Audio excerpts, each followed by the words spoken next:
Salut Mathieu, Salut Jules, tu vas bien?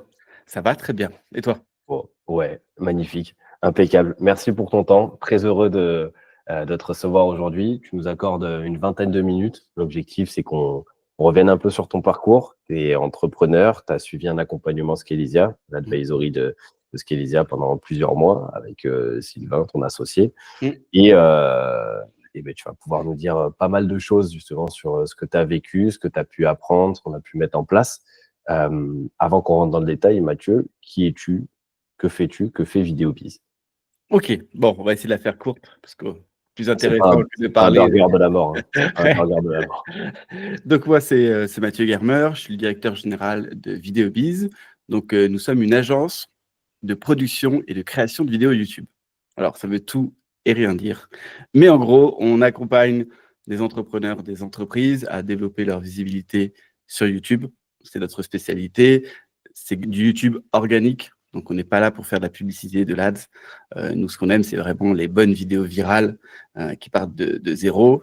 Et on va dire qu'on a plusieurs formes d'accompagnement. On fait un petit peu près tout ce qu'on peut faire sur de YouTube. Création de scripts, montage, titre miniature, analyse data. Voilà, on met vraiment toute notre expérience et nos savoirs pour développer des chaînes YouTube. Magnifique. C'est simple. Excessivement bien résumé. Merci. Et je crois que tu as rejoint Scalisia début 2024, si je dis pas de bêtises, autour de mars-avril. Ouais. Vous faisiez combien de chiffre d'affaires avec Vidéobiz pour qu'on puisse situer peut-être pour les personnes qui nous écoutent? Alors, en début d'année, ça faisait quoi, à peu près 2 ans qu'on avait créé ça avec Sylvain. On est vraiment, j'aime bien le préciser, on est vraiment deux passionnés. On n'est pas des entrepreneurs dans l'âme. C'est-à-dire que j'approche de la quarantaine et j'ai été salarié avant. Et on va dire que ça faisait 2 ans qu'on vivotait l'agence à 10-15K par mois. Voilà. Ok. En faisant ce qui nous plaisait, donc c'était déjà sympa. Ok. Et quand on fait 10-15K par mois, qu'on a déjà quand même, tu sortais pas de l'œuf non plus, hein, Non. Sylvain non plus, tu sors pas d'école, tu as une expérience de YouTube, tu as bossé aussi et côtoyé pas mal d'entrepreneurs, une vraie expertise aussi sur de la vidéo. Moi, je t'avais rencontré à l'époque, en tout cas quand tu faisais déjà de la vidéo sur LinkedIn, à l'époque Ouais. où c'était peut-être encore qu'une plateforme de recrutement, pour dire à quel point tu ne sors pas de l'œuf. Donc, qu'est-ce qui fait quand on a toute cette base-là, justement, qu'on fait appel à Scalisia? Et ouais, qu'est-ce qui fait que vous êtes venu nous voir, tout simplement? Plusieurs choses. Effectivement, comme je dis, on faisait à peu près 10-15K. C'était suffisant, mais si on a créé cette agence avec Sylvain, c'était vraiment pour pouvoir accompagner de plus en plus d'entrepreneurs, d'entreprises, d'avoir de plus gros projets. Voilà, on a de l'ambition, hein, pas démesurée, mais on a de l'ambition. On avait envie de s'entourer et on avait envie de vraiment créer quelque chose. C'est-à-dire que même en début d'année, on était encore pas mal dans l'opérationnel avec Sylvain.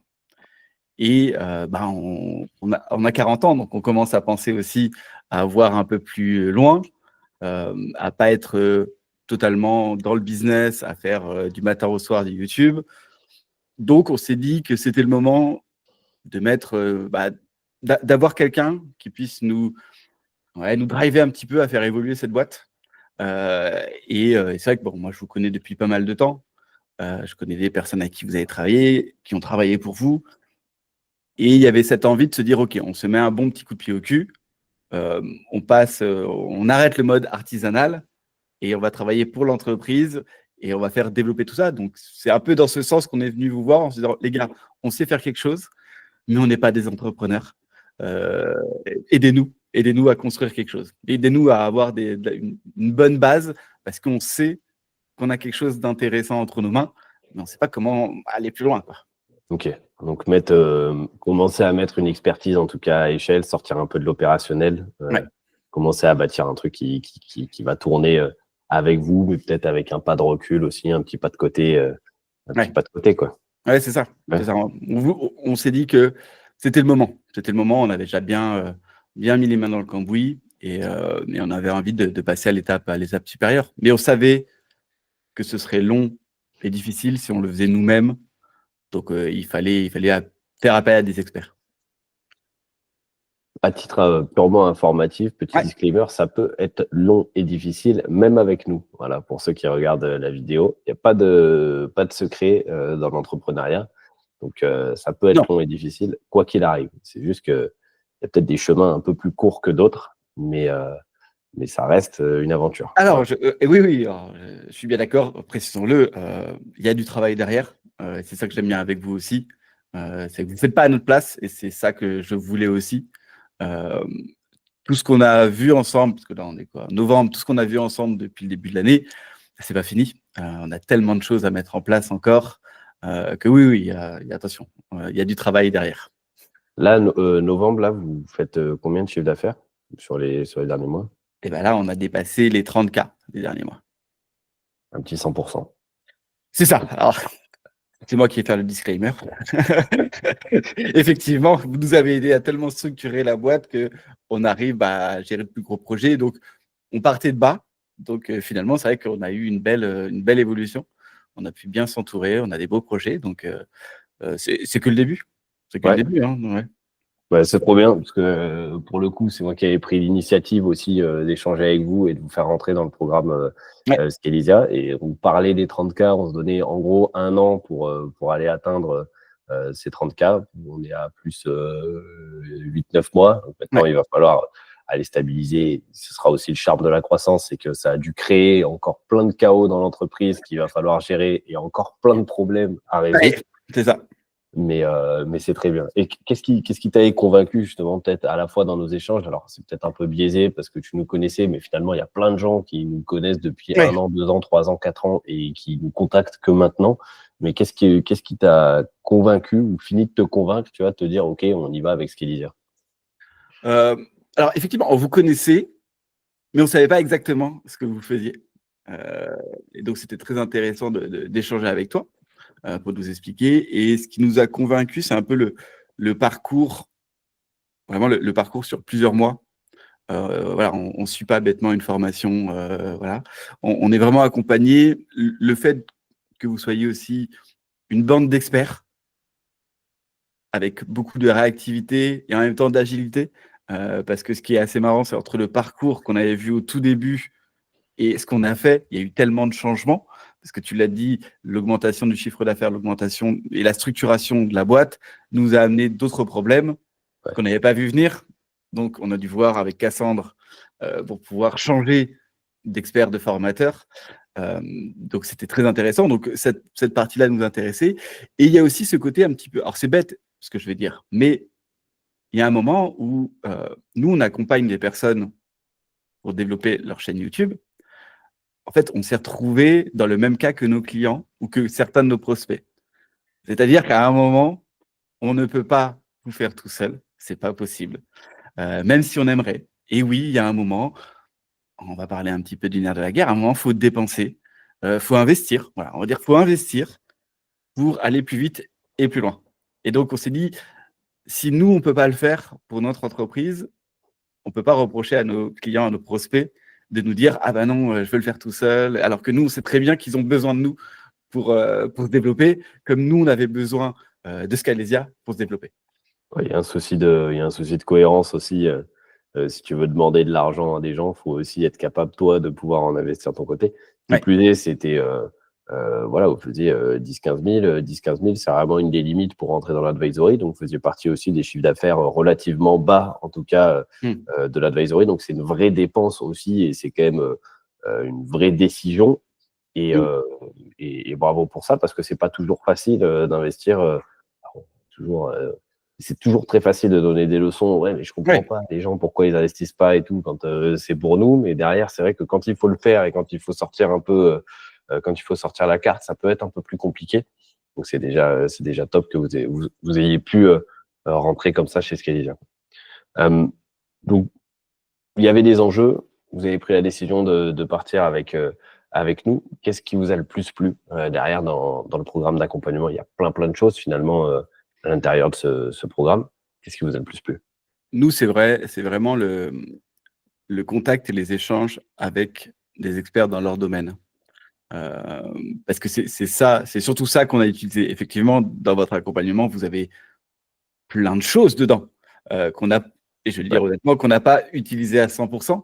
On n'a pas utilisé Slack comme on aurait pu l'utiliser. On n'a pas utilisé les calls avec Benoît. On en a utilisé, mais on aurait pu le faire plus.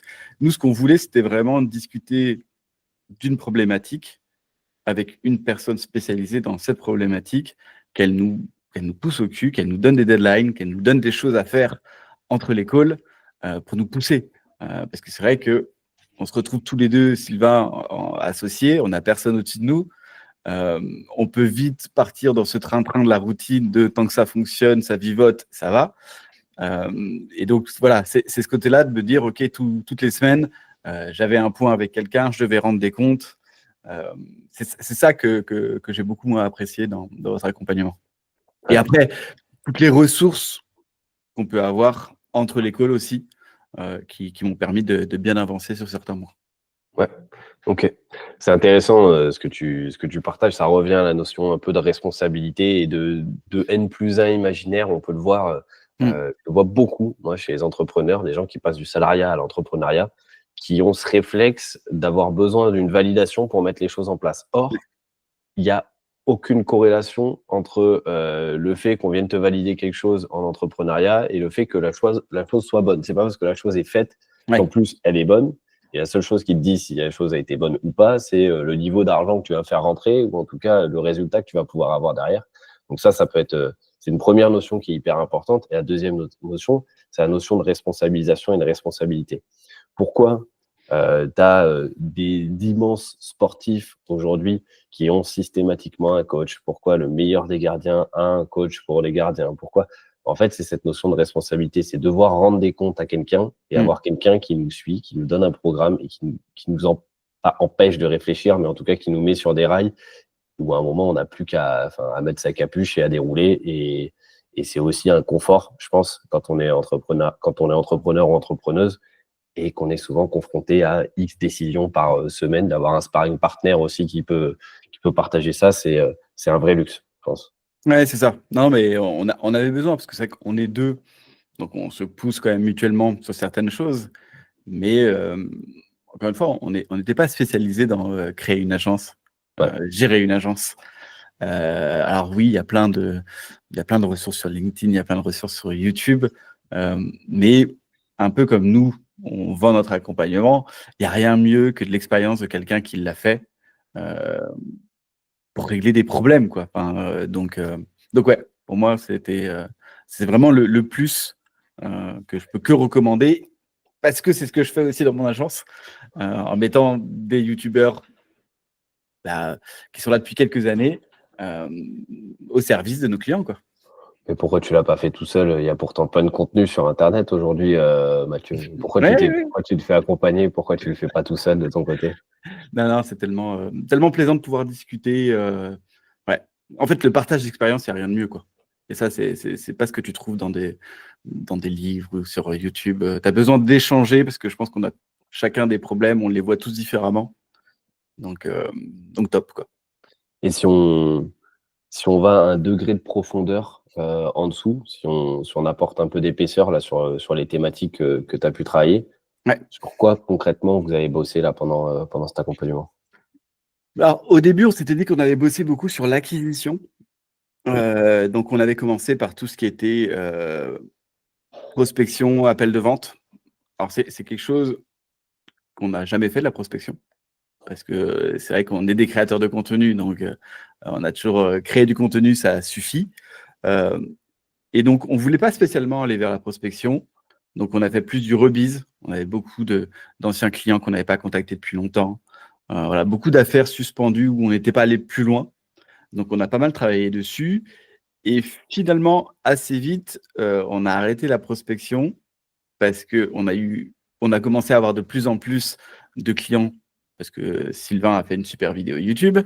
Et donc, finalement, on a travaillé plus le personal branding sur LinkedIn pour travailler un petit peu les profils. On a mis en place du setting. Qu'est-ce qu'on a fait d'autre? On a revu avec toi le pricing. C'est vrai. Et dernièrement, et ça je pense que ça a été dernièrement parce que c'est encore actuel, hein, ça c'est le plus gros boulot, en fait c'est toute la structuration d'une agence. Donc c'est bête, mais aujourd'hui je sais que c'est la clé pour nous développer. On sait trouver des clients, on sait créer du contenu. Maintenant ce qu'il faut c'est gérer une agence parce que avec Sylvain, on n'est plus du tout dans l'opérationnel. On a une dizaine de freelance prestataires à gérer. Ouais. Donc voilà, c'est plus tout l'univers agence avec les bons outils, les bons process, la bonne répartition des rôles avec Sylvain qui est le plus important aujourd'hui pour nous, quoi. En tout cas, pour moi, c'est ma partie, ça. Et c'est quoi dans l'industrialisation du savoir? Parce que c'est un peu ça, hein, à un moment donné, une agence, Ouais. c'est l'industrialisation de savoir, c'est-à-dire on part du micro et derrière, en fait, il y a une phase de divergence qui se crée où tu as de plus en plus de monde, il faut pouvoir les délivrer. Pour toi, qu'est-ce qui est le plus complexe justement dans ce côté-là de développement d'agence? Ce qui est le plus complexe au départ, c'est de déléguer des choses que tu maîtrises à quelqu'un d'autre et accepter que ce ne soit pas fait forcément comme toi, tu voulais que ça soit fait au départ. Ça a été dur au départ. C'est-à-dire que j'ai mis quelques mois, quand je voyais des vidéos YouTube, je disais « Ah, j'aurais pas fait ce type de miniature. Ah, j'aurais pas fait ça. » Ouais, mais c'est comme ça. Il faut que je fasse monter en compétences et laisser aussi carte blanche à mes experts qui sont plus doués que moi pour faire de la vidéo YouTube. Pour Sylvain, c'est pareil. Et ça, c'est pas toujours facile. Donc, en fait, c'est ça. C'est se dire que l'agence, c'est nous qui la dirigeons. Mais il faut faire confiance à nos experts parce que c'est eux qui la font vivre au jour le jour. Et ça a des bons côtés. Ça a des bons côtés. Ça, il n'y a pas photo. Mais voilà, je pense que c'est ça le plus dur aujourd'hui, c'est de se dire que l'agence, elle tourne sans toi, quoi. Ouais.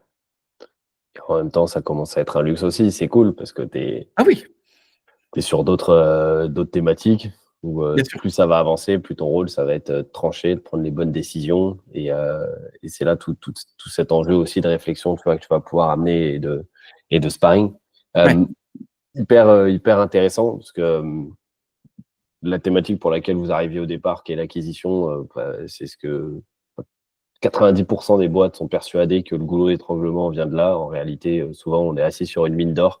Ça Ouais. peut être d'anciens clients, ça peut être un pipe avec des opportunités existantes qu'on a juste bazardées ou absolument pas essorées jusqu'au dernier centime. Et il y a souvent plein d'argent et des quick wins qu'on peut aller chercher comme ça. Donc ça, très, très cool. Et après, de prendre aussi conscience de ce problème opérationnel aussi. Ouais. Chaque problème vient créer un nouveau goulot d'étranglement et ainsi de suite. Qu'est-ce que tu dirais à quelqu'un qui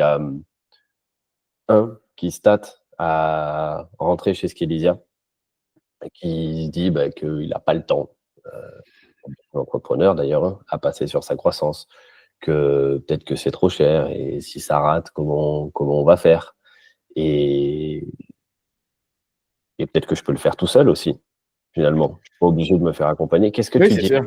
à un entrepreneur ou une entrepreneuse, d'ailleurs, et qui se pose toutes ces questions qui sont hyper légitimes et que très certainement 100% des personnes se sont posées avant de nous rejoindre? Je dirais à une entrepreneuse ou un entrepreneur qui est dans la situation que tu as décrite, si ça fait des mois que tu cherches la solution et que tu ne la trouves pas, c'est qu'il faut arrêter de la chercher. Faut demander de l'aide. En fait, faut pas avoir peur de demander de l'aide. Oui, ça va être dur. Oui, tu vas investir. Oui, ça fait mal d'investir, surtout quand tu n'as pas l'habitude de le faire. Mais j'insiste sur ce mot, c'est un investissement. C'est pas une dépense. Tu vas apprendre des choses, tu vas aller plus vite. Comme tu le disais, c'est pas forcément ton acquisition de problème, c'est plutôt des fois ta structuration.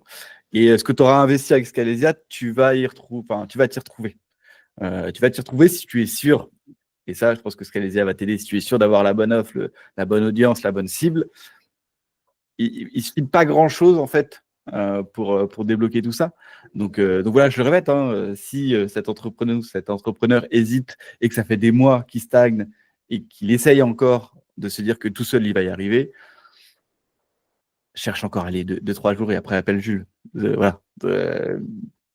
Discute avec lui déjà. Discute avec lui. Après, je suis personne pour inciter les gens à le faire, mais on a été dans ce cas. Donc c'est pour ça que voilà, faites-le. Faites-vous aider. Voilà. Envoyez-nous un message, on verra ce qu'on peut Ouais. faire pour vous. Si on peut faire, on vous dira. Si on peut pas faire, on vous dira aussi. Et si on peut faire, vous verrez si ça vous correspond ou pas et si vous avez envie d'avancer. Écoute, merci pour ton temps, merci pour ton partage. Mathieu, où est-ce qu'on peut te retrouver? Où est-ce qu'on peut vous retrouver? Parce que vous avez différents supports quand même sur lesquels vous intervenez. Où je renvoie les gens? Le classique sur LinkedIn, Sylvain Lepoutre ou Mathieu Germer, assez simple. Après, si vous voulez connaître un petit peu notre travail et surtout mon associé, c'est la chaîne YouTube Le Coin des YouTubeurs. C'est pas compliqué à trouver. Et on a aussi un podcast qui s'appelle Code YouTube. Voilà, pour dire que c'est les principaux canaux. Et en même temps, comme ça, vous nous entendrez encore plus parler. Donc voilà, n'hésitez pas à venir sur nos réseaux. Il y a un site internet, mais voilà, on est des créateurs de contenu, donc venez directement sur nos réseaux. Allez voir ce qui se passe. Allez voir ce qui se passe aussi si vous avez envie de vous lancer sur YouTube. Le Coin des YouTubeurs, énormément de tips, de conseils. C'est le meilleur endroit pour pouvoir démarrer, donc foncez. Et pareil, hein, envoyez un petit message à Mathieu ou Sylvain si vous avez des interrogations sur comment vous lancer sur YouTube. Exactement. Merci encore et on se voit de l'autre côté. Allez, ciao. Salut.